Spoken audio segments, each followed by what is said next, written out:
علاقے کی بہت مشہور شخصیت موجود ہیں، ایڈوکیٹ ہائی کورٹ چودھری محمد شاہد انصاری صاحب۔ تو ان سے جانتے ہیں کہ ایک تو اس علاقے کی اوور آل ہمیں تھوڑی سی سچویشن کے بارے میں بتائیں کہ الیکشن کمپین کے حوالے سے کہ کون سی پارٹی جو ہے ان کو ڈومینیٹ نظر آتی ہے، اس کے علاوہ اس حلقے کے مسائل کیا ہیں اور ان کو حل کرنے کے لیے آج تک کس پارٹی نے کیا اقدامات کیے ہیں۔ آئیے ہمارے ساتھ۔ جی السلام علیکم۔ وعلیکم السلام۔ جی شاہد انصاری صاحب، بہت شکریہ آپ نے ہمارے لیے وقت نکالا۔ سر آپ اس علاقے کے رہائشی ہیں اور آپ جو ہے چیئرمین بھی رہے ہیں، تو کچھ اس علاقے کی سب سے پہلے تو ہمیں یہ بتائیے کہ آج کل جو الیکشن کمپین کے حوالے سے کہ کون سی پارٹی کی الیکشن کمپین آپ کے خیال میں زیادہ ڈومینیٹ چل رہی ہے اور کون سی پارٹی جو ہے وہ وننگ پوزیشن میں ہے؟ بسم اللہ الرحمن الرحیم۔ دیکھیں جی، یہ حلقہ ایک تاریخی حیثیت رکھتا ہے۔ میں آپ کو یاد دلاتا جاؤں کہ اس حلقے سے میاں نواز شریف 88 میں الیکشن کنٹیسٹ کیا تھا سید یوسف رضا گیلانی کے مقابلے میں، اور یوسف رضا گیلانی نے یہاں سے ون کیا تھا، لیکن اب بھی وہ امیدوار ہیں وزیر اعظم ہونے کے باوجود۔ ان کے بیٹے یہاں سے پہلے سید علی موسیٰ گیلانی 3 الیکشن کنٹیسٹ کر چکے ہیں، 2 وہ ہارے ہیں، 1 وہ جیتے ہیں ضمنی الیکشن جو ریسنٹلی ہوا تھا۔ لیکن انہوں نے جو علاقے کی ترجیحات کو انہوں نے ملحوظ خاطر نہیں رکھا، اور عوام کو آپ سروے بھی کر کے آ رہے ہیں، میری بات پہ نہ رہیے، میں چونکہ ایک گروپ کا، ایک پارٹی کا ایک کارکن ہوں، تو آپ میری بات سے نہیں، آپ سروے کر رہے ہیں تو آپ کو پتہ چلے گا کہ یہاں سے آپ گزر کے آئے ہیں۔ یہ 148 جو حلقہ ہے، سب سے بڑی آبادی والا یہ علاقہ ہے جہاں اس وقت آپ موجود ہیں۔ یہاں تقریباً آبادی جو ہے وہ 1.5 لاکھ سے اوپر ہے، یہ قصبہ ہے، اور 60-70,000 اس کی جو ہے جو ملحقہ آبادی ہیں، اس کی کاسٹنگ ہے۔ اس حوالے سے اس علاقے کو بڑی اہمیت حاصل ہے۔ یہاں سے پہلے ایم پی ہوا کرتے تھے، میرے کزن ہیں، بھائی ہیں، ملک عباس راں، ملک ارشد راں، دونوں بھائی وہ ایم پی یہاں سے رہے ہیں۔ اس دفعہ ان کو ٹکٹ نہیں دیا گیا، اور گیلانی صاحب کی کوشش یہ تھی کہ ان کو ٹکٹ نہ ملے اور یہ آزاد حیثیت سے اپنا الیکشن کنٹیسٹ کرے تاکہ ان کے مخالفوں کی طرف یہ ووٹ نہ جائے۔ لیکن ہم نے پھر گروپ نے پورا مشورہ کیا، اور پھر ہم نے پاکستان مسلم لیگ نون کو، ملک احمد حسین ڈیڑھ کو اور حاجی شوکت ایاز بوسن کو ہم نے سپورٹ کرنے کا فیصلہ کیا، اور اس فیصلے کے مطابق ہم ان کی کمپین میں ہیں، اور الحمدللہ بہت اچھا رسپانس ہے عوام کی طرف سے۔ وہ اس لیے ہے کہ گیلانی صاحبان نے اس حلقے کے ساتھ بہت زیادتیاں کی ہیں، اس حلقے کے ساتھ اسپیشلی، تو اس حوالے سے عوام کا جو رجوع ہے، جو اس وقت ٹیمپو ہے، وہ پاکستان مسلم لیگ نواز کے ساتھ ہے۔ ویسے بھی سر ہم دیکھ رہے ہیں کہ اس علاقے میں بنیادی مسائل جو ہیں، ہمیں کافی سارے مسائل نظر آتے ہیں حلقے کے حوالے سے۔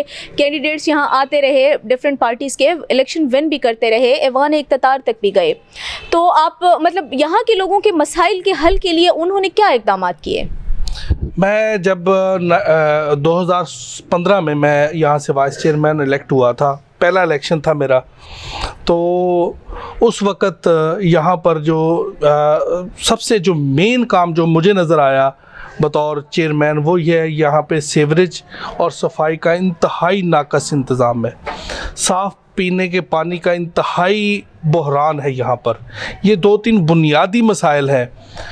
باقی تعلیم کے حوالے سے یہاں کالج بھی بنا، ہائر سیکنڈری اسکول بھی ہے، RHC بھی یہاں پر موجود ہے، لیکن یہ جو بنیادی چیز ہے وہ ہے سیوریج کی۔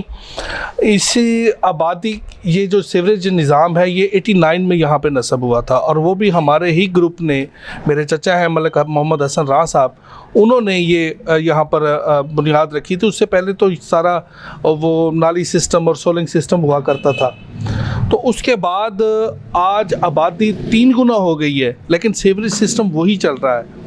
وہ اتنا ناقص ہے، ایک دن بمشکل سے نکلتا ہے، کہیں نہ کہیں سے چوک ہو جاتا ہے، اور لوگوں کو جو ہے وہ اپنے گھر سے نکلنے کے لیے بھی کشتیوں کا یوں سمجھے کہ جیسے استعمال کرنا پڑتا ہے، یا کشتیوں میں وہ ایک محاورتاً کہہ رہا ہوں کہ پانی کو چھلانگ کر جو ہے انہیں گھر سے باہر، اگر خدا نخواستہ کوئی فوتیدگی ہو جائے تو جنازے بھی جو ہیں وہ پانی کے اندر سے ہم نے گزرتے ہوئے دیکھے ہیں۔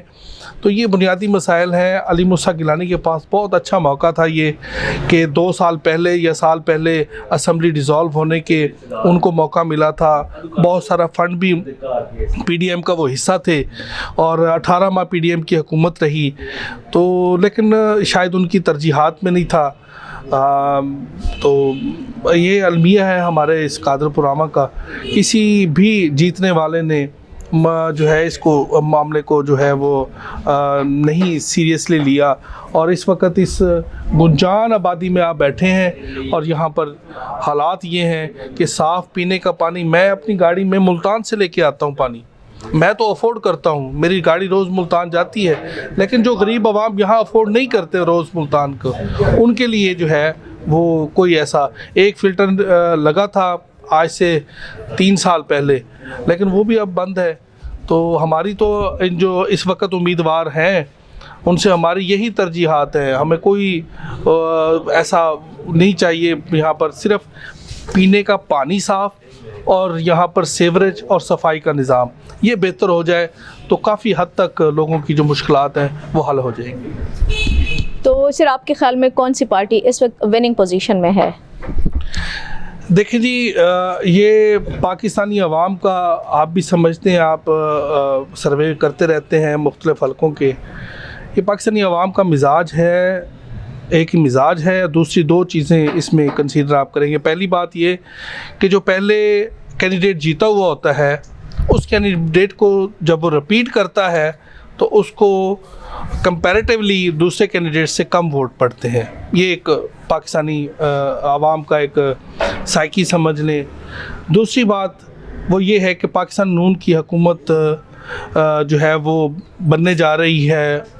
ہر عوام کی زبان پر یہی ہے کہ آئندہ حکومت جو ہے, معروضی حالات بھی یہی لگ رہے ہیں کہ آئندہ حکومت جو ہے وہ پاکستان نون کی آئے گی. تو لوگوں کا یہ کنسرن ہے کہ اگر ہم حکومتی پارٹی کے ساتھ جائیں گے تو کل کو جو اپنے مسائل ہیں بنیادی وہ حل کروا سکیں گے ان کے ساتھ رہ کر. تو اوبیسلی جھکاؤ جو ہے وہ اس وقت پاکستان مسلم لیگ نواز کی طرف, عوام کا ٹلٹ جو ہے یا عوام کا جو رجحان ہے وہ مسلم لیگ نواز کی طرف ہے. جی ویئرز, یہ ہمارے ساتھ تھے چودھری شاہد انصاری صاحب, اور ان کا بھی یہی کہنا ہے, ہم نے بھی حلقے میں یہی دیکھا ہے کہ اس حلقے کے بنیادی مسائل جو ہیں, پینے کا صاف پانی, گندگی, سیوریج, یہ تمام وہ مسائل ہیں جو اتنی حکومتیں آنے جانے اور بدلنے کے باوجود بھی حل نہیں ہوئے. کینڈیڈیٹس آتے ہیں, ووٹ مانگتے ہیں, ایوان اقتدار میں بھی جاتے ہیں, لیکن عوام کے مسائل پتہ نہیں ان کو نظر نہیں آتے, یا وہ حل کرنا نہیں چاہتے, ان کا کنسرن نہیں ہوتا. تو عوام کے مسائل جوں کہ تو ہیں. اب دیکھنا یہ ہے کہ اس وقت بھی ان کا کہنا یہ ہے کہ لوگوں کا جو رجحان ہے اور جو ان کا کنسرن ہے وہ مسلم لیگ نون کی طرف زیادہ ہے, اور لوگ یہ ایکسپیکٹ کر رہے ہیں کہ مسلم لیگ نون جو ہے ایک مرتبہ پھر حکومت میں آ رہی ہے, اور حکومت میں آ کر جو ہے وہ لوگوں کے مسائل حل کرے گی, اور اللہ کرے کہ اس علاقے کے مسائل جو ہیں جو وننگ کینڈیڈیٹ ہے وہ حل کرے, اور علاقہ جو ہے وہ ترقی اور خوشحالی کی جانب بڑھے. شکریہ.